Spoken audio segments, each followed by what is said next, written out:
Hey guys, so somebody was playing with my Apple Watch, kept typing in the passcode, or trying to, so until we got this message here: too many passcode attempts, reset Apple Watch and pair again, otherwise you won't be really able to use your Apple Watch at this time. So in order to fix this, first thing I'm going to do is make sure that it is on the charging cradle at all times during this process.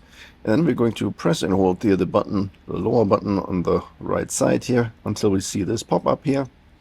And then at this point we're going to press and hold the crown also for a couple of seconds until we see here the erase all content pop up. We're going to press here reset. There's a confirmation that we really want to do it. Press reset again. So now it doesn't actually reset, the Apple Watch just shuts down. So nothing will happen. You have to push the crown button one more time in order to start it back up. And then here, this is like the real reset. This is taking a lot longer. In reality, I've sped this up couple of times, like 6 times or something like that. So then our Apple Watch is going to start up again. You're going to see this ring going around again. And then eventually, after some time, the Apple Watch is going to be ready to be paired again with our iPhone. So we're going to see here this message here, or this sequence, and it's telling us to just hold the Apple Watch up to our iPhone. So let's do that. And the iPhone is going to recognize it immediately. We're going to confirm this here on the bottom. And it's bringing us into the Watch app. And here we're going to click on, well, for my case here, set up for ourselves.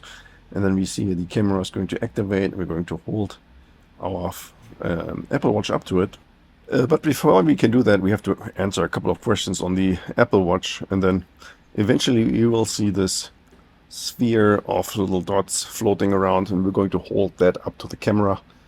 The camera has to recognize this. It may not be successfully immediately, may have to retry it a couple of times, but then in my case here we continue. We see here, oh, software update is available, and I always suggest to perform those updates. It's kind of important to have everything up to date. And then the Apple Watch is going to be activated, and it's going to check if our Apple Watch is locked, or locked to a user, which is the case for me. So I have to put in my Apple ID and my password just to ensure that the correct user, being me, has access to this Apple Watch, and nobody else will be able to reuse this Apple Watch in case they, for example, steal it from your wrist when you're out and about.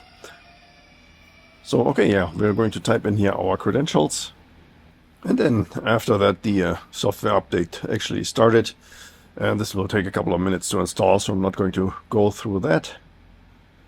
The Apple Watch is going to still show the screen that we are seeing here on the left side, and eventually it will say that the Apple Watch is syncing. This also takes a couple of minutes, and then, well, now it says update complete. I don't know, I'm not sure about the order or how this is correct, but yeah, at this point our Apple Watch is set up again. It's ready to be used, and for me at least, I got all the previous apps that I used to have on here again. And yeah, this was already it for the video. Hope you found the information helpful, and if you have any more questions or comments, then please leave a message below.